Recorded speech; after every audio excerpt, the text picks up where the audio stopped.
Welcome into NFL Kickoff Live. It's the best hour of football talk every single Friday. We'll go around the NFL, talk about every team and every game, and we'll get you local insight that can't get anywhere else but right here at Locked On. I'm your host, Tanisha Batiste. Alongside me are Kyle Krabs and Michelle Majuk. Let's go straight to Thursday Night Football, where the unflappable Joe Flacco did it again, especially Michelle in that first half. It was like Joe Flacco of old, Joe Flacco circle Baltimore Ravens Super Bowl champion Joe Flacco, not the Joe Flacco that we saw who went 3-14 in his last 17 games and was basically a bench warmer for the Jets, or the guy who was probably shuttling his kids back and forth to daycare and school respectively this year. Man, Michelle, when you talk about 3 touchdowns in that first half, and of course, Browns go on to win 37-20 over the Jets, and just the fact that he's gone 4-1 in his 5 starts with the Browns and pulled them into the playoffs for the first or second time rather in 21 seasons. How amazing was it? How amazing has it been?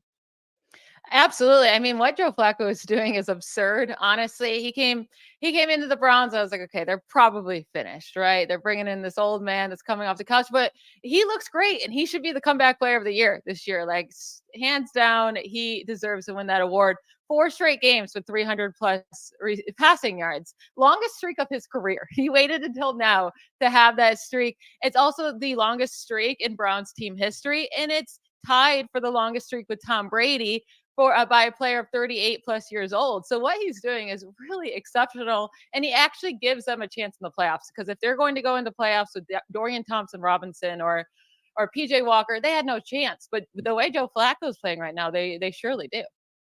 And Kyle, Michelle makes a great point. The fact that this is the first time in the history of the entirety of the NFL where a team has made it to the postseason behind 4 quarterbacks, not 1, not 2, not 3, not 4. And I'm sure when Deshaun Watson went down very early in the season, nobody could have imagined that we'd be having this conversation. To Michelle's point, that this could be one of the more dangerous teams in the postseason this year. Yeah, I think the thing that's really exciting for Cleveland is that they stop turning the ball over. I mean, they have 3 turnovers in 3 of the last 4 games, and they had 2 in the one they didn't turn it over 3 times. And they put the ball on the ground 2 more times and recovered it against the Jets. So the fact that they're doing all this and the running game hasn't been overly consistent because they've had a bunch of injuries on the offensive line, plus Nick Chubb, and Joe Flacco's just out there kind of ripping the ball all over the field. And David Njoku has this big time resurgence, and Elijah Moore and the chemistry that they had in New York. And obviously we hope that Elijah's okay with the injury that he suffered last night as well. But it's brought a new element to this offense. And with how good that defense is, if they don't turn the ball over, I certainly would not want to be the AFC South team that draws them as the 4-5 matchup here in a couple weeks. Yeah, I think it's one of those things where I wouldn't want to draw Myles Garrett in 4 or 5 weeks, because he's one of those players that's been sneaky good this season. Obviously, Michelle, we're used to a guy like Myles Garrett having sack numbers that are out of control. He had one last night, and it was almost like a shocker, like, wow, Myles Garrett actually has a sack this season. But somehow, some way, he is kind of an example of what that defense is all about. The stat line may not tell you everything that you need to know about that defense, but when it counts, they really came up and came up big last year, but really have been kind of keeping on some level the Browns afloat this entire season. Yeah, absolutely. If all the Browns needed was a quarterback that could be average, right? And Joe Flacco is offering more than that. Now, you did bring up, I mean, his turnovers, that might not play out as well in the postseason, right? When they're playing against these super tough teams. The Jets are a super hard defense, but they had no offense, right? And Joe Flacco could have been picked off a couple more times in that game last night, to be completely honest. Like, it's really fun to watch Flacco right now because he's just playing like there's no care in the world. But at the same time, that those turnovers might come to bite them in the postseason. Their defense, though, is just so stout, and I do expect them to win in the wild card round if they get Houston or the Jaguars. I think they can beat them. Yeah, and to your point, Michelle, there were some moments where you're like, oh, you didn't get picked off. Okay, the drive continues, right? And so, yeah, you definitely have that opportunity where you say, oh, wow, that could have been another pick six, if you will, because it was kind of one of those crazy games where it was obvious after the first two possessions that it was going to be a bit of a shootout, if you will, which was shocking because these are both two solid defenses. And then things just kind of slowed down in that second half, especially for the Browns. Of course, they still were able to pull out the win. But Kyle, speaking of that, I actually do want to talk about those Jets because, yeah, you could have left them for dead in the second quarter, but yet they found a way. Trevor Siemian kind of slowly but surely got them back into the game. Breece Hall had really strong runs where he needed to have him. One was of 25 yards, in fact, and they just finally kind of clawed their ways back and on some level kept themselves in it until obviously the Browns pulled away again late. So what about that New York Jets team? Of course, not for what you saw last night as it relates to this season, but whether Aaron Rodgers comes back and is under center next year or there's someone else there, at least it looks like Robert Saleh still has some things that he can be encouraged by or to build on. Yeah, I think you look at Garrett Wilson and Breece Hall as kind of the staples offensively of that group. Be hard to blame them if they totally flushed the offensive line out and rebuilt the whole thing with the tackle room. Looks like Joe Tippmann, their second-round pick, is a really nice hit for them on the interior offensive line. They'll obviously hope that Elijah Vera Tucker can stay healthy. He's been an excellent player when he's been healthy. So they have some pieces up front on the line, and having Breece Hall and the performance that he gave, particularly on the opening drive, right? Like he was the offense on the opening drive for them. It gives you something to work with. But I think the thing that I would be just a little leery about if I was a New York Jets fan is they're going to sit here and run this whole thing back. And if they're just going to ask Aaron Rodgers to fix all of the issues, undisciplined play, sloppy, easily avoidable mistakes, the defense, for all of the love and the fanfare that the defense has gotten and got coming into this season, they've given up 30 plus points in like half of their last 6-7 games. It's just not Aaron Rodgers returning fixes all your problems. So I think this is a critical offseason for a coach and a GM that are probably going to enter on the hot seat to some degree, and they have a short-term window with the quarterback. How do you make the most of it? And I don't envy them for having to make those decisions, but it's one of those things where don't just assume 12 is going to fix all your problems because you got bigger issues going on than that. Indeed. Yeah, I think that's one of those valid points where I heard a commentator say it last night and I kind of cringed, where he kind of talked about the Jets and maybe more so in the second half and what he saw in the first half. But he literally was like, yeah, because when Aaron Rodgers comes back, like this team really has a lot of potential to be a playoff team. And I'm sitting there going, so basically what we saw with the rest of the team and some of the gaps that we saw, like those don't count for anything. And so I think you make an excellent point, Kyle. Like it's more than just bringing back Aaron Rodgers or having him back under center that would put this team into contention. And one of the key reasons is because, you still have to get out of your division. Like for starters, like that division, when you look at what the Dolphins have been able to do, look at what the Bills have been able to do in terms of surging back, and New England is actually attempting to at least do something respectable to end this particular season. And you never know what moves they might make for a reset for next season. It won't be that easy to just automatically vault the Jets to the top of the AFC East, or to be able to just throw them in or thrust them in, Michelle, to say, yep, they're going to be in contention. They've got the tools. They've got the resources. I don't know about that. Yeah, and acting like Aaron Rodgers coming off an Achilles injury is just going to be the Aaron Rodgers he was a few years ago or a couple years ago with the Packers. We saw him struggle without Devontae Adams. Maybe they trade for Devontae Adams. They might be looking, the Raiders might be looking to trade him away. That would be a great duo, but they 100% need to fix that offensive line or he's going to get injured again. And you're going to be in the same exact boat where you don't have a quarterback. What they really need to make sure, though, is to have a solid backup quarterback. They need to stop going into this with no depth at quarterback and just relying on these nobodies. Like Joe Flacco was sitting out there for how long? And they were like, no, we'll just stick with Trevor Siemian and Boyle. Like, come on. Yeah, they need to have Aaron Rodgers and also a solid backup behind them next year to have any faith that this team will actually compete. Yeah, I think, Kyle, you'd say that the Browns probably could have more of a conversation about what things are going to look like next year, even better for them, because hopefully Deshaun Watson comes back and becomes the Deshaun Watson of old. And who knows, maybe Joe Flacco comes back to be a solid backup yet again. And speaking of backups, it's like, are we really having this conversation where literally there have been like 59 different QBs under center and Joe Flacco is the one we're talking about the most? Like, who would have thought 4 weeks ago when we started seeing this rash of injuries with starting QBs and starting to see backups going into, the second on the depth chart, the third on the depth chart, in his case, the fourth on the depth chart. Who would have thought we would have been having that conversation? But this has been that quirky, crazy year, maybe with the exception of your Miami Dolphins, where we have seen backups have to really not just come in a little pinch here and there, but actually be responsible for helping their teams to win, or in this case, advance. Tanisha, we got 2 weeks left in the regular season. I'm gonna knock on wood for you there, talking about Tua and the Dolphins quarterback. I know, right? But somebody had to step up and take the mantle from Josh Dobbs, because Josh Dobbs was the out of left field third string quarterback's sensation. And then he gets traded to Minnesota and things are good to start. And the longer it goes, the more it regresses, to the point where Minnesota is now going back to Jaren Hall, a mid-round rookie with 2 games left to play and kind of their playoff eligibility on the line. So it's fun to see. And I think Joe Flacco's experience certainly helps him, where he gets installed into Kevin Stefanski's offense. And he has Amari Cooper. Not that he had Amari Cooper last night, but he did have pre-existing chemistry with Elijah Moore. And then David Njoku, kind of this criminally underutilized weapon, and Cleveland's paid him well. And seeing him kind of get the opportunity to be one of the featured guys in the offense without Nick Chubb, and how much that running game is the identity. It's kind of just this perfect storm. And I don't know that Joe would do this everywhere, but he's doing it here. And it's really fun to see. And I thought he kind of worded it best himself when he was asked after the game about when he kind of takes a step back and reflects on the situation.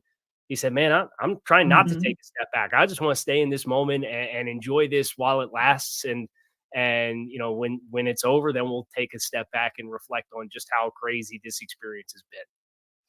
Yeah, crazy indeed. And the Browns on a 4-game winning streak, which he's been the critical part of that, even to your point, Michelle, when he's been there with his turnovers, but somehow he just shakes it off. I like to call it selective amnesia, where you don't really remember what happened that last time. You're just going to go out and be the best you can be. But I heard something else that I thought was interesting. And I was thinking about this too, like, when you are on a 4-game winning streak and a lot of other things are clicking for you, and you look at those teams that are right above them in the AFC playoff picture, and you got the Chiefs and the Jaguars, both of whom are swooning, the Browns might just be the team that, of all of those teams kind of below the 1-2, of course, with the Ravens and the Dolphins, that might be the other team you just don't want to see this postseason. What's crazy is this AFC conference really does not have anyone that you feel 100% about will win their playoff game. Even in the first round, any of these teams you can picture losing or winning. And with the Browns, if they show up on defense, now their defense is a lot softer on the road than it is at home. And most likely, unless something crazy happens, they're not going to have really any home games, right, in the playoffs. But I could picture them beating the Chiefs with how much they're struggling right now. I could definitely, I would put money on the Browns to beat the Jaguars if they face them. I think their hardest competition would probably be the Ravens. And because Tua and the Dolphins offense can be inconsistent as well. I mean, I really don't feel strongly about any of these AFC teams. Maybe the Bills, right? If they actually get into these playoffs, that might be the team that I feel the best about going forward. So, Michelle, even after you saw what the Ravens did to the 49ers, you're saying, maybe they look, and we know we'll talk a little bit about Sell Me Why a little bit later. And we know that you always kind of help us through that, looking at the nuances with different teams and also the nuances on who can or will win. But yeah, I think that's a great point that you make, because I am still hearing that chatter about the AFC and we saw what the Ravens did to the 49ers, but so why is that but, and just going off the beaten path a little bit there, but why is that but still there for the Ravens? I think our scare is with Lamar Jackson in the playoffs, right? We've seen him now. We've seen this team be dominant, and then we've seen them go into the playoffs and kind of fall apart. I think that's our biggest worry. Maybe that's not fair to put on Lamar. And they've been nothing but dominant over the last 5 games, especially. But it's also one of those things where they don't have that crazy home field advantage, right? So if they get the number 1 seed, I don't think that's such a bad thing for the AFC, because it's not like it is with Dallas right now, right? Or Dallas or Miami, where when they're home, they're great, right? That's not really a thing for the Ravens. So I could see them losing at home. And if they face a team that has their number or if they get down, the Ravens really struggle, right? So I don't feel as confident against about the Ravens as I do as the dominant teams on the NFC. Like the 49ers, I know they just beat up on the 49ers, but I wouldn't be worried about any team going to face the 49ers in the playoffs. Interesting take. And Kyle, I'd ask you the same. Of course, like I said, a lot of pundits are saying the Browns are the team that you don't want to see. You'd rather see a Jaguars team. You'd rather see a Chiefs team that's swooning. But it was still interesting to me as well, just to hear a lot of people talking about the Ravens and saying, hey, I don't quite know if I'm as afraid of them as maybe you normally would be of a number one seed. Yeah, and I think Baltimore's a really interesting team too. Obviously, the performance they put up against San Francisco is boosted by 5 interceptions and the field position that comes with a lot of that. And I think Michelle makes a great point as far as Lamar Jackson's his era of Baltimore Ravens football in the postseason. They haven't had a deep postseason run. And then you look at the personnel depth chart and you say, okay, well, Keaton Mitchell was supposed to be the big juice and boost to the running back room, and he's out with a knee injury. And Mark Andrews is out right now, and Zay Flowers is a kind of become the go-to guy there. Odell Beckham's kind of intermittently an impactful player, but not consistently an impactful player. Rashad Bateman hasn't materialized. So you just kind of go down the list and you look at the group around him. And I think it just puts so much onto Lamar Jackson specifically that if you get a team that can scheme against that effectively, it does kind of make you leery. I think Michelle put it a great way. Baltimore's great when they dictate the terms of the game. And they're able to do that really, really well because they're a well-coached football team and they have elite talent on the defensive side of the ball and one of the most dynamic quarterbacks in the game. But if the game script breaks a different way, how much do you trust them to chase a game? And, they don't have that on their resume throughout the entirety of Lamar's starting history. Really, it's not too many instances of that happening. So I think that's why you look at Baltimore and you hear so many people that do say, yeah, but we just want to be a little bit more cautious before we buy all the way in. Understood. And we're going to talk a little bit more about those Ravens who have another big showdown this weekend with the Dolphins. We'll talk about it later in the show. Also, it's almost time for us to talk about another big game, our game of the week between the Cowboys and Lions. But before we get into that, you might want to tap into what Kyle has to say about LinkedIn.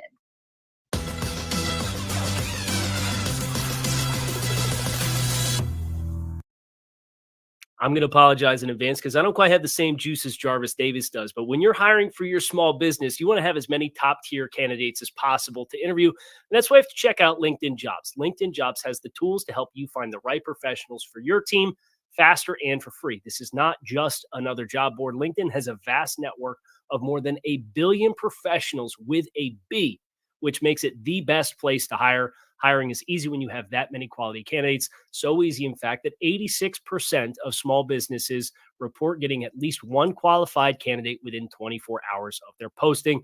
LinkedIn knows that small businesses are wearing so many hats that it might not have the time or resources that they ideally have for the hiring process. Thankfully, with LinkedIn, their process is intuitive, quick, and easy. They even launched a feature that helps you write job descriptions, making the process for you even easier and quicker. Post your job for free at linkedin.com/lockedonnfl. That's linkedin.com/lockedonnfl to post your job for free.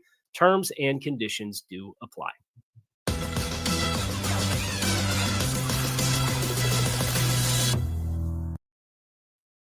So, guys, the Dallas Cowboys are fighting for the NFC East. They're also fighting to stop a little bit of a skid, a 2-game losing streak, while the Detroit Lions are coming off that emotional week, winning the NFC North with a win over the Vikings. Will the Lions have enough left in the tank to go into Dallas, where, like you said, Michelle, the Cowboys are as good as anybody in the league when they're playing in their own stadium? So will the Lions be able to go there and win? Well, Matt Derry of Locked On Lions joins Marcus Mosher of Locked On Cowboys to break down how they think this one is going to go down. I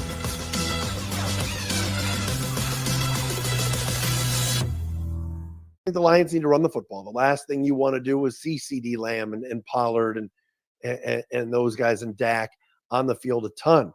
Lions run the ball, getting 4 or 5 yard chunks with Montgomery and Jahmyr Gibbs, running that clock a little bit. Second and shorts with the play action game that Ben Johnson, the Lions offensive coordinator, loves to utilize. And that keeps Dallas off the field. So I think running the football is going to be very, very key in winning this game for the Lions.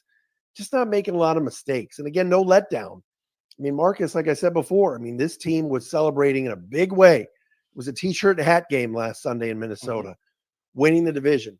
Can they muster up that kind of excitement, that kind of energy for this game Saturday night? Shouldn't be too difficult. Like you said, Jimmy Johnson Day in Dallas. You're playing at Jerry World. It's in prime time. But again, they're off of a humongous emotional high in winning the division for the first time in 30 years. Will they have that same kind of energy? I don't know. For the Cowboys, it's just don't beat yourself in this game. The Lions are a really good team, and they're going to have some amazing plays. They've got a lot of talent. You can't afford to make critical mental errors. And last week against Miami, they were all over the place, whether it was Hunter Lipke and Dak Prescott, missing on the exchange down at the goal line. They had multiple pre-snap penalties. They were late getting play calls in. On the final defensive drive of the game, you're trying to hold the Dolphins to not get the game-winning field goal. On the very first play, they get a 15-yard face mask penalty that just jump-starts that drive. Play a somewhat clean game, and I think eventually the Cowboys' talent at home will take over. But if they're consistently putting themselves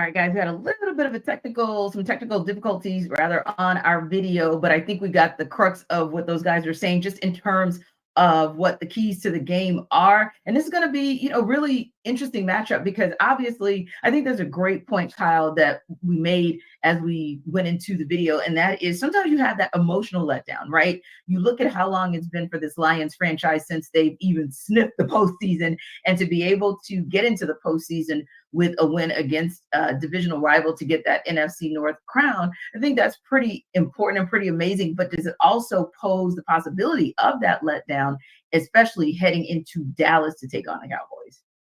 Yeah, I think if you measure up this time of year and the desperation element, the human element of the game, is so easily overlooked. And for Dallas, you beat Philadelphia at home, and then you've dropped consecutive road games. And as Marcus said, you shot yourselves in the foot. They're the second most penalized team in football from a number of penalties perspective, and they're the third most penalized team in yardage. So a lot of self-inflicted wounds. Some of that comes from being on the road. Okay, that's understandable. You're now at home. You're 10-5. You got to get yourself pulled back together here. And I think that part of this for Dallas, the urgency that they should come into this game with as compared to a Detroit team that hasn't been in this position. They haven't won a division championship in 30 years. There's a lot of young players on this team with the rebuild that Brad Holmes and Dan Campbell have been a part of. So I do think if you were to look at this game from a sense of urgency and the human element perspective of it, that compounded with the home field advantage, I think is something that I fully expect Dallas to come out with their hair on fire and play a really intense game because they need it after the last couple of weeks. Yeah, and as they should, because right now you've got Philadelphia at 11-4, you've got Dallas at 10-5, but you've got the Eagles still in that space to be able to have the strength of victory tiebreaker over the Lions, which keeps them in that 2 spot should they win the next couple games. But you have Dallas still in contention to possibly win the NFC East, and it certainly makes for an easier pathway for them, right? But ultimately speaking, they've got, before they even get that far, Michelle, before they try to look, 2 games down, if you will, they've got to take care of business against the Lions this Sunday. And a part of it is, like everyone's been saying, the definition of take care of your business is take care of the ball, play a clean game at home, and let's see what happens after that. Yeah, and I think they will. I don't know for whatever reason why the Cowboys can only play so well at home, but it seems to be the case, right? They've won 6 of their 7 home games by 20 plus points. They won all of them by 6 plus points. The only one that was even close was that Seahawks Cowboys game. But also the Lions have had like a relatively pretty easy schedule, right? They haven't played a team that currently has a winning record since week 7. And in that week 7 game, they went to Baltimore and got their booties kicked, right? They lost 38-6. It wasn't even like the same two talented, you couldn't even compare the talent teams. They just got absolutely destroyed. I don't think they get absolutely destroyed in this game, talking about the Lions, but I do think that the Cowboys put up a ton of points and a ton of yards. So that means that Jared Goff and company are going to have to put up a ton of yards, a ton of points to stay with them. But I don't think it happens in a way where it's super close at the end of the game. I think the Cowboys handily win this game. Okay. What about you, Kyle? Because the point that Michelle is making is somewhat of a point that you could make about the Lions as well. Like when they go at it, like against, and of course it's Denver, so I'm going to make that caveat. And it's the Saints, so I'm going to make that caveat as well. But when you're looking at those games outside of the Bears game, which they lost, you look at 42 points they put up on Denver. A solid 30 on the Vikings, not bad. 33 against the Saints, and those obviously in those last 4 weeks. And then you go back to them right after the bye week. Well, it took 41 points for them to win and beat the Chargers, but nonetheless, they were able to drop 41 on them. Do you think if it is one of those shootout matches that it's a situation where you can see the Lions winning, maybe the shootout's in their favor because they can do it too? Yeah, I think if Detroit wins the game, it's going to feel a lot like the Dallas-Seattle game from about a month ago, where the final score was 41-35 and a lot of yards exchanged. I think just from Dallas's perspective defensively, the one thing they haven't been particularly efficient at is defending the run. And you think about the offensive line that Detroit brings to the table and that rushing attack. They got a lot of different ways that they can come at you. They can come at you with speed. They can come at you with power. They can run inside. They can run outside. So I think if they're able to get Dallas off balance, the linebackers for Dallas is a really tough looking position group right now. They've had a ton of injuries in that spot. If Detroit's going to win the game, I think that's where they get it really going and they keep Dallas on their heels. So I think if Dallas can force a mistake or a turnover or a punt early and double dip and get 2 scores on the board quickly, I think that really bodes well for them kind of playing a suffocating type of game if they force Detroit out of what they ideally would like to play from their script perspective. But I kind of see the game similarly to Michelle. But if Detroit wins, I think there's a lot of points, and I think it comes courtesy of Detroit's run game. Indeed. And if by chance, and I'm saying if, but it almost seems like sort of a foregone conclusion that we have the expectation that the Cowboys will win, that'll, of course, keep them in contention for possibly winning the NFC East. Now, they end up with the Vikings, and I think that's kind of I don't think that's the hardest game in the world. We'll just be nice and say it that way. But ultimately speaking, it seems like they definitely have an opportunity there. But I think that Philadelphia, while they're not in a perfect position, and they certainly did not play themselves in a perfect position in their last game out, but they did at least stop the skid, which is good. Kind of where do you see this landing and looking for maybe a couple games with the Cowboys? Should they win this one? Do they win against the Vikings? Are they your favorite to get the NFC East, or do you still give that to the Eagles?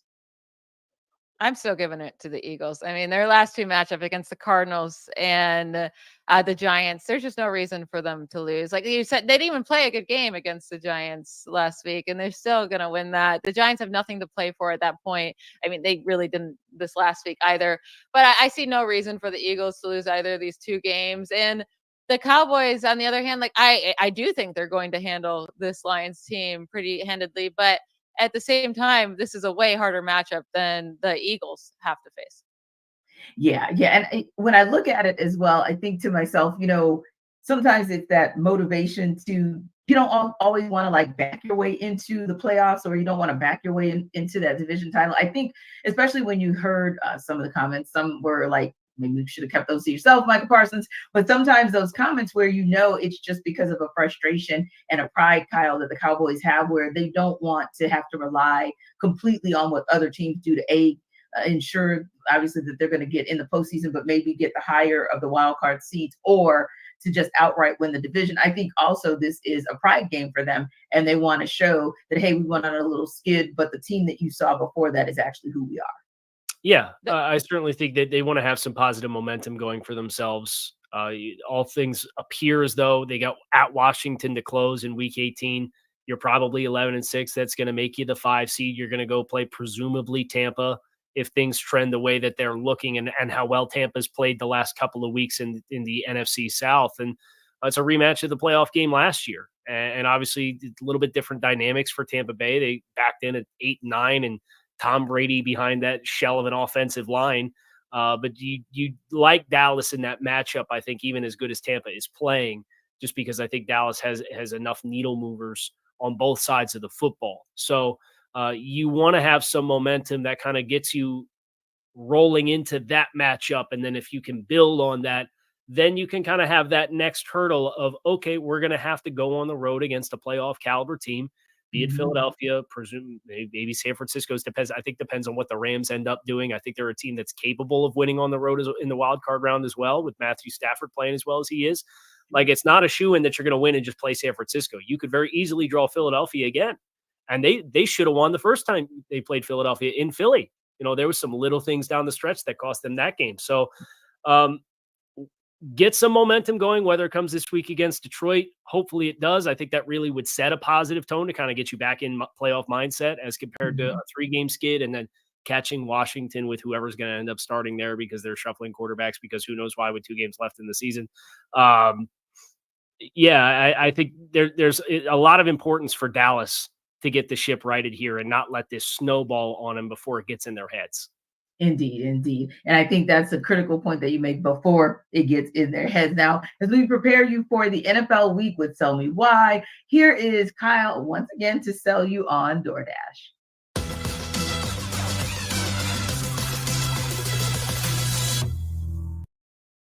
If there's one thing that I absolutely hate, it is watching the game on an empty stomach. And the good news is that DoorDash has you covered. So if the game just went to timeout, it's time for you to order your favorite DoorDash. If it's halftime, it's ordering time. They have all of your favorite retail and local restaurants, whether you're going to the stadium and prepping for your tailgate or you're making sure you have your good luck halftime meal. DoorDash has it all available to you. Your chips, dips, nachos, everything that you need for that home gate and having friends over at the house, or if you just selfishly want to make sure your Victory Monday meal is exactly what you want, but you don't have time to run out to your restaurant and eat it out or grab it and bring it back to the house. DoorDash does it all for you. You can get prepared before game day and stock up on all of your local favorites. You can get 50% off up to a $10 value when you spend $15 or more on your first order when you download the DoorDash app and enter code LOCKED23.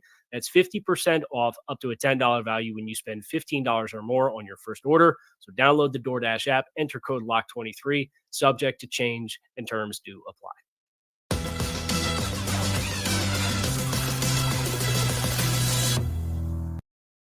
Well, guys, now it is time to talk about the best of the worst division in the NFL. Let's talk about the New Orleans Saints. They're heading to Tampa Bay to try and shake up that NFC South playoff race. And here's Ross Jackson of Locked On Saints to tell you why the Saints can cover as 2.5-point underdogs. If the New Orleans Saints want to cover the spread against the Tampa Bay Buccaneers this weekend, they're going to have to do something they have yet to prove they can consistently do all season. I'm Ross Jackson, host of the Locked On Saints podcast. If the New Orleans Saints want to cover the spread against Tampa Bay Buccaneers, they need to be a good football team. That's really it. And that sounds kind of crazy to say here on December 29th when I didn't expect that I would be sitting here talking about how challenging it is for the New Orleans Saints to put together a complete football game here in week 17 of the season, their 16th game of the year. You imagine they would have hit their stride, caught their rhythm, whatever cliche you want to use, rolls along with the rest of the cliches that I could be using about what the New Orleans Saints need to do to win this game. Put pressure on Baker Mayfield, force takeaways, force turnovers, score points, play complementary football off of those turnovers. New Orleans Saints have 7 wins so far this season, what has been a disappointing 2023 so far for a team that we expected to be a double-digit win team here in 2023. And 6 of those wins come in games in which the Saints have scored off of turnovers. 6-0 in those 6 games, by the way. And so for the New Orleans Saints, it makes sense. It's easy to see what it is that they have to do to win. The issue is it's a lot easier said than done. And especially if they want to not only cover the spread, which is a slim one as it is, but if they want to win and keep their playoff hopes alive, it's kind of a shame that at this point, what we're talking about is that this team has to be able to come in and be the football team we thought they would be week 4, week 5, week 6 even would have made sense with a new quarterback and changing elements and things like that. But the New Orleans Saints just have not been able to find a way to keep it all together, whether it's the run defense that has continued to struggle, an offense that can't catch a rhythm or catch anything, any kind of speed or momentum at all, or a defense that starts off games a little bit too slowly. The New Orleans Saints covering the spread against the Tampa Bay Buccaneers is one thing, but getting out of their own way is going to be the bigger question. And as Michelle, and Ross is my good buddy, as my good buddy Ross was talking, I was kind of chuckling to myself because literally he listed like 5 or 6 things that the Saints need to do in order to be a good team to win. And the reason I was chuckling is because we heard that very same conversation, that very same commentary last week when we were talking about the Steelers and the 7 things they need to do that they're not able to do. And well, we all know what happened. The Steelers actually won the game, right? So I have to ask 2 questions of you. Number one, we'll start off by the obvious, which is, can they cover the spread? They're 2.5-point underdogs. But the second question is, with all the things that Ross listed that they're able to do, what do you see them as able to actually execute? Listen, I will just say straight up, I'm a Derek Carr hater. All right. So take what I say with a little grain of salt, because I just think he's a really, really bad quarterback, an NFL quarterback for teams. He's one of the worst ones when it comes to, he'll win you enough games to get you a really bad draft pick, but then never carry you to anything unless your team is perfection, which he's never had. But the Saints have lost their last 3 games on the road by 8 or more points. So I do expect the Buccaneers to cover in this matchup. I think they're the better team.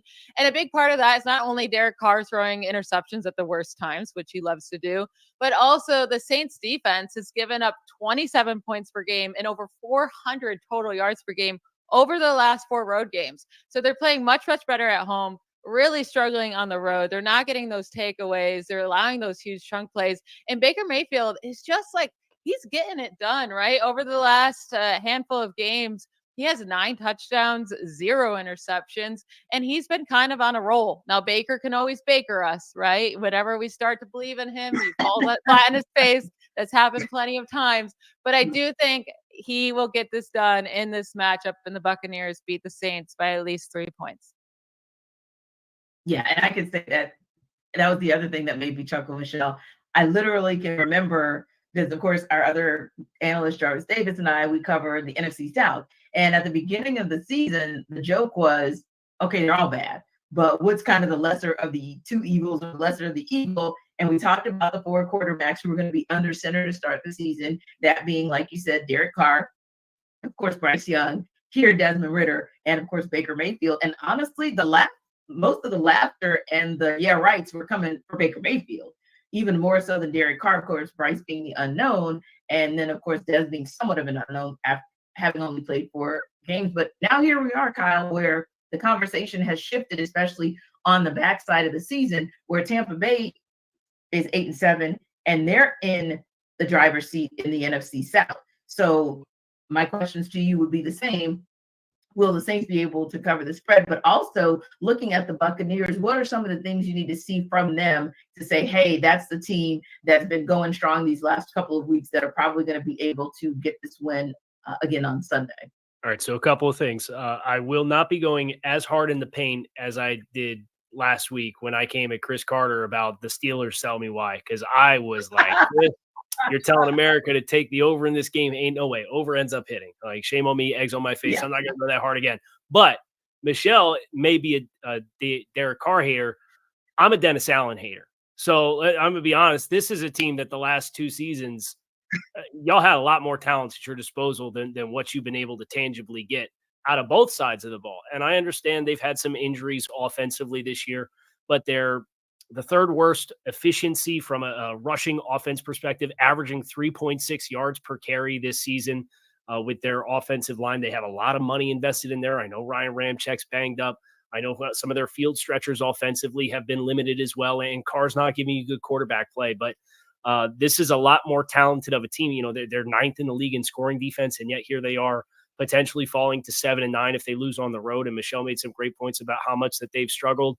And you're going into Tampa Bay and you add the lens of what Tampa has done defensively the last 2 weeks, where 96 rushing yards conceded to Atlanta, 60 rushing yards conceded to Green Bay, and then 37 rushing yards conceded to Jacksonville the last 3 weeks. They're playing really good run defense. And if it's going to happen for New Orleans, it has to happen because they're more balanced offensively, Michelle. So that I think that's one of my biggest worries for this game too, is it's just the ways in which New Orleans has to win. I think Tampa's playing at a very high level as well. I can see there being a path for the Saints, right? I think the one path is that Derek Carr plays. He has those randomly good games, right, where he's on fire. Yeah. And I do think this could be a game he could do it, right? The Buccaneers defense are allowing the most passing yards per game in the NFL this season. They have a weak secondary, but also they're especially weak on deep passes, right? Deep pass attempts. And he has the weapons. Chris Olave can get there deep, and he's been utilizing him more lately. Thank goodness. Carr has been actually looking at his best wide receiver more consistently. You have Rashid Shaheed, who actually ranks 3rd in the NFL in deep receiving yards. So that's 20 plus air yards, right? He's only behind Tyreek Hill and Amari Cooper. This dude never gets targeted, at least consistently. So him being 3rd in that category this year is insane. So you definitely have these opportunities against this Buccaneers secondary to hit those big chunk plays. And that's the one area where the Saints could really come out and beat up on the Buccaneers, and that's their chance to win. You just need to trust that Derek Carr is going to have one of those good games and not have the meltdowns that he sometimes has. I say sometimes, oftentimes has with his turnovers. And then even just kind of the vibes out of New Orleans too. It's the guys the offensive linemen are yelling at Derek Carr on the field. Like it's just there's the pathway as you outlined, I think does exist. Do I trust it to happen? No. And that's why I'm graciously passing on Ross's sell me why of the Saints covering the 3 points. But I do think you make a great point. Anytime you have a player like Chris Olave and Derek Carr, when it just becomes as simple as we're going to win vertical routes. If we get time, we can let it loose. That's the fastest ticket to winning a game is explosive plays. The challenge for Tampa Bay is don't shoot yourself in the foot because you've been playing really good ball the last month. Don't let this be the aberration game where you see light at the end of the tunnel and you blink too fast and you let this one get the best of you. Indeed. Now, 2 teams that are actually been up and down. Sometimes they're playing great, sometimes not so much. That's the Minnesota Vikings and their rival Green Bay Packers. On Sunday Night Football, we'll get to see the Vikings host the Packers. Vikings are 1.5-point favorites in that one. And here's Luke Braun of Locked On Vikings to tell you why the Vikings can't cover that spread. What's up, everybody? It's Luke Braun here from the Locked On Vikings podcast, and here is what the Vikings need to do to get a win on Sunday Night Football against the Packers. They have to not turn the ball over. It has been a refrain all season long. Kevin O'Connell, as head coach of the Vikings, has not yet lost a game where the Vikings were even or ahead in the turnover battle. If they can protect the football, they can find a way to cloud a win against anybody, most certainly the Green Bay Packers. To do that, they need to get a good, safe quarterbacking performance out of Jaren Hall, who is going to start for the second time this year. Nick Mullins was benched for throwing 4 interceptions. It has been a thing. And they also need to find a way to get Justin Jefferson going and not completely, turtle into a shell of an offense that's nothing, right? Justin Jefferson is the only major weapon left on the Vikings. TJ Hawkinson is out. Jordan Addison will go with questionable, so maybe they will have him as well. But it's going to be kind of Justin Jefferson and some guys, and that means that the Packers will be able to double him all day long. They need to find ways to get him out from under those double teams, or they just need to run the ball all day and hope that Ty Chandler has the game of games. But that feels a little bit harder to accomplish. If Justin Jefferson can get going, the Vikings can take home a win. They can cover their spread. They're 1-point underdogs. The spread moved about 3 points after they announced that Jaren Hall would be the starter into the Packers' favor. So Vegas does not like that benching, but we'll see how it all turns out. Very interesting that the Vikings are 1.5-point favorites in that one. And first off, I wanted to ask Michelle, of course, if they're going to cover the spread, but also your thoughts on how Jaren Hall and the decision to go with him as a starting QB, how did that impact? And do you think that was the right move for the Vikings? I have no idea if this is the right move, right? I mean, I think they're just trying anything at this point. They got some goodness out of Josh Dobbs for a bit, and then he was a turnover machine. Got a little bit of goodness from Nick Mullins. He's turned into a turnover machine. I don't really expect too much from Jaren Hall, right? I mean, we have seen so little of him. We got that one drive when he was the starter, and it was a pretty solid drive. He drove them down, kicked a field goal, cool. And then we didn't get to see anything else. So he's a fifth round rookie. It's going to be so hard to know. But I do expect the Vikings to lose this game. I think they just have way too many injuries, right? You have TJ Hawkinson now out for the year. You have Jordan Addison dealing with an ankle injury. We'll see if he plays. Obviously, Kirk Cousins has been out for a while, but the Vikings have lost four of their last 5 games, and their one win during that span was against the Raiders when they won 3-0. It's been a really bad stretch of games. And also, talk about bad home road splits. They're actually bad at home, which is very weird for teams. They're 2-5 at home this season. They lost their last 2 home games against the Bears and the Lions. Like the Lions, you understand, but the Bears, they really should have beat. I know the Packers are so inconsistent and their defense is just really terrible under Joe Barry, but I will take the Packers to win this game and to cover the spread. Yeah, and that's probably where my thought was as well, Kyle. Like the Packers to me are the team where they're up and down, but you still have some good weapons that you've utilized in a good way at times. And you still have Jordan Love, and I probably lean in the direction of him being able to get it done, maybe a little bit more than I lean in the direction of Hall, but who knows? But what are your thoughts just in terms of this maybe being a bounce back game for the Packers, or is it more of a bounce back game for the Vikings? I think it's a bounce back game for the Packers. We'll see what of their pass catchers are available too. Jaden Reed didn't dress last week. Seems like they got half of these first and second year wide receivers are down on a weekly basis between him and Wicks and Watson and Dobbs. And it's just kind of this revolving door. And then you add in the injuries at the running back position that they've had this season as well. Just no continuity. So you admire what you have seen from Jordan Love this season in spite of all of that. And I think it gives you great enthusiasm. The challenge for Green Bay is like, I was ready to buy in on Green Bay about a month ago, and it's just kind of been a disastrous stretch for them, and losing to the Giants and the Bucks in back-to-back weeks. And that Bucks loss came by 2 touchdowns at home. You had the Joe Barry blow up in the 2-minute defense situation against the Giants in New York, and after beating the Chiefs. So it's not a team that I trust a ton. They nearly blew the Panthers game last week. But I do think if I'm staring at the lesser of 2 evils here between Jaren Hall in his second career start and TJ Hawkinson being out, and hopefully we get more Ty Chandler because I've had just about enough of Alexander Madison, then I'm going to go with Green Bay just because I think they have a little bit more stability because they've been playing through the adversity and limited personnel all year long. Indeed. Now, speaking of adversity and just the up and down and kind of a head scratcher would be the Chiefs, who are going to face off against the Bengals this Sunday. It's a battle of 2 AFC teams. And honestly, these aren't teams that we thought at the beginning of the season would be where they are, but they're here. So the Bengals are actually 6.5-point underdogs in that game. And here's James Rapide to tell you why the Bengals can actually cover that spread. Will the Bengals cover the 7-point spread between them and the Kansas City Chiefs on Sunday at Arrowhead? Hi again, everyone. I'm James Rapine from the Locked On Bengals podcast, and I absolutely think the Bengals can cover that 7-point spread, and it starts with their opponent. These are not the Chiefs that we're used to seeing. This is not the Patrick Mahomes, Travis Kelce big play offense led by Andy Reid that we're used to seeing. They have struggled in recent weeks and had their ups and downs all season long. And so when I look at this Kansas City Chiefs team, I actually think about their defense. But offensively, I don't expect them to score a ton on Sunday. In fact, this Bengals defense, they're getting Cam Taylor-Britt back, their top cornerback, and that should allow them to play more their style. And it starts with stopping the run because they've been susceptible to the run all season long. Well, Isaiah Pacheco, the Chiefs' top running back, is in concussion protocol and might miss this game. And so when you combine that with the fact that Cam Taylor-Britt is coming back, I don't think they're going to give up the big plays that we're used to seeing.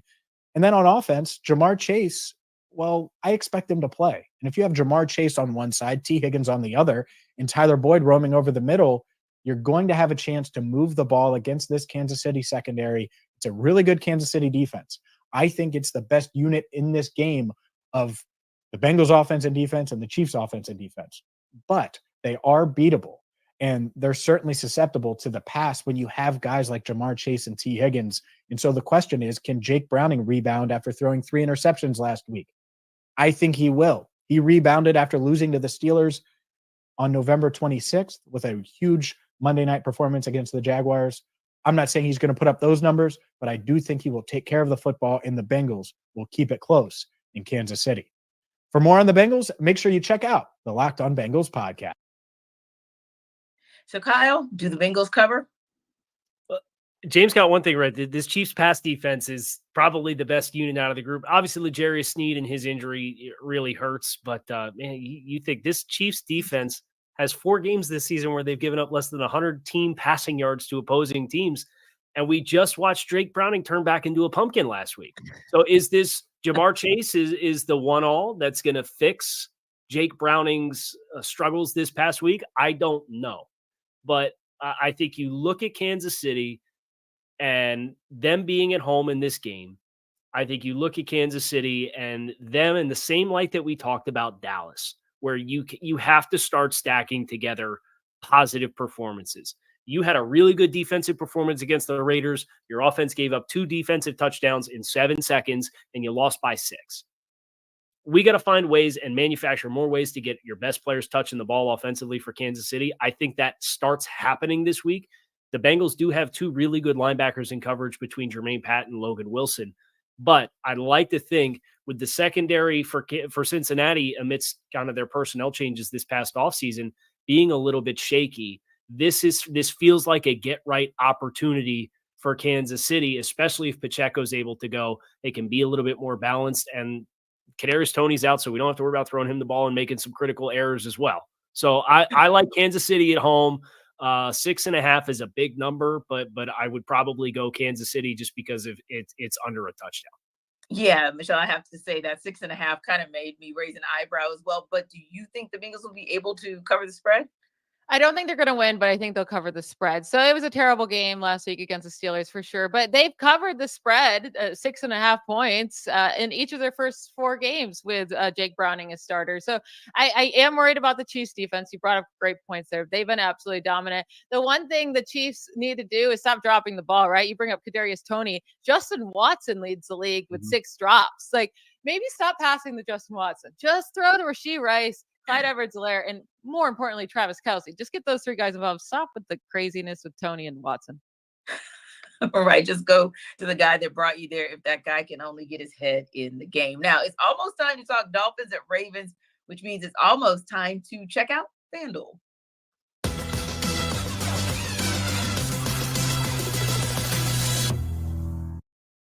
Listen, guys, the weather may be cooling off, but the deals are staying hot over at FanDuel for your NFL bets. Right now, new customers get $150 in bonus bets with any winning $5 money line bet. It's $150 if your team wins. So if you like good ROI, FanDuel's got a great opportunity for you. If you've been thinking about joining FanDuel, there is no better time to get in on the action than right now. The app is super easy to use, and they have a slew of betting options available that include money lines, player props, team totals, over-unders, spreads, you name it, they got it. So visit FanDuel.com/lockedon and kick off your NFL postseason with FanDuel, official partner of the NFL.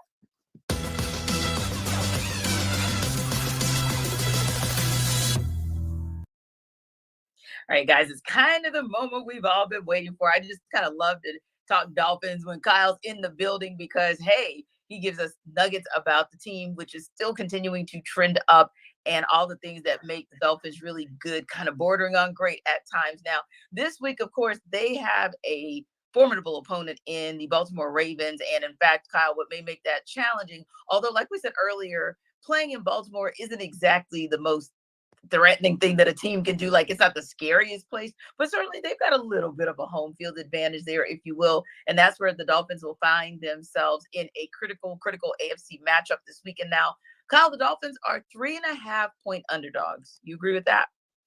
Yeah, I certainly think when you factor in home field advantage and Miami being a team that has not been the same presence on the road, particularly offensively, as they've been on the road or at home, I think that the spread's about right. I think this is going to be a very close game. I would not be surprised if this game ends up mirroring a lot of what Miami Dallas did, just because since Jalen Ramsey's came back for the Dolphins defense, they are one of the best units in the league. They are really, really good defensively, and they've already set the franchise record for sacks with 52, with 2 games left to play. They have 2 guys on the interior, and Zach Sealer and Christian Wilkins, with 8+ sacks this season. Bradley Chubb has been the player that they acquired at the trade deadline. You have Howard and Ramsey on the perimeter. It looks like they're going to get Javon Holland back at safety this week, which is a major boost to the secondary as well. So I think they're going to make the Ravens have to be methodical offensively. Yeah. The Dolphins, one of the best teams against the run all season long after that week 1 performance against the Chargers. So I think the team that hits 24 points will win the football game. Do you trust that to be Baltimore at home? Do you trust Miami to do it when they have not done it and they will not have Jalen Waddle this week? I think that's, if you're looking for a silver lining as a Dolphins fan, last time they didn't have Jalen Waddle, they scored 70 points. Now, they're not playing the Broncos. They're playing the Baltimore Ravens, which is probably the best defense in football, right? But they just played the Jets, a very challenging defensive opponent, a couple weeks ago without Tyreek. And I think their game plan was tailored appropriately. So I think for Miami, they're going to have to play a little different style. They're going to embrace a little bit more methodical offensive approach as compared to hunting some of the explosive plays. And if the Dolphins defense can force Baltimore to do the same exact thing, I think that just becomes who makes the big mistake in a critical situation. And that can tilt the game one way or another. Yeah, and like you said, it's not the Broncos, so it won't be a 70-piece, but 24 is doable. A third of that 70-piece is not actually something that is out of the realm of consideration. But Michelle, where do you kind of stand on this one? Because, like Kyle said, the Ravens are kind of an interesting team in that they can score on you, but like what you're seeing from the Dolphins, especially on defense, it's just, they're playing lights out. They're just playing really solid football all around, but especially on that end. So the Dolphins are 3.5-point underdogs.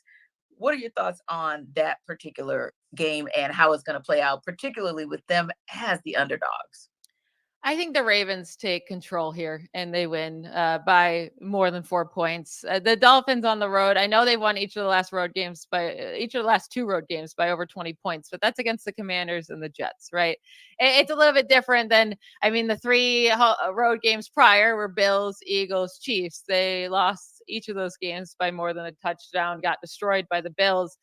I know their defense is playing much better than at that period of time, but you brought up like pressures, right? How good the Dolphins defense is playing, but the Ravens, they lead the NFL with quarterback pressures this year. So they're doing really great on that side. And that can really mess with this Miami Dolphins offense. So this year, the Dolphins are 10-1 when Tua faces a quarterback pressure percent under 30%, but 1-3 when he faces a quarterback pressure percent over 30%.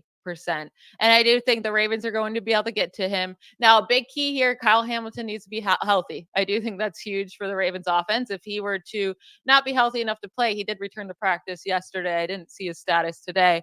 But if he plays, I feel really good about the Ravens defense controlling the Dolphins, especially without Jalen Waddle there. Tyreek Hill's going to get his, of course. He always will. But I feel confident the Ravens will cover in this matchup. And Kyle, with a shorter week to kind of prepare and rest up for the Ravens, coupled with the fact that you could kind of call it an emotional win because they went out to Santa Clara and put that whip on the 49ers. Is this kind of, and I use the term loosely to say letdown, but do those things factor in the way that they beat the 49ers and the fact that they have a shorter week to prepare?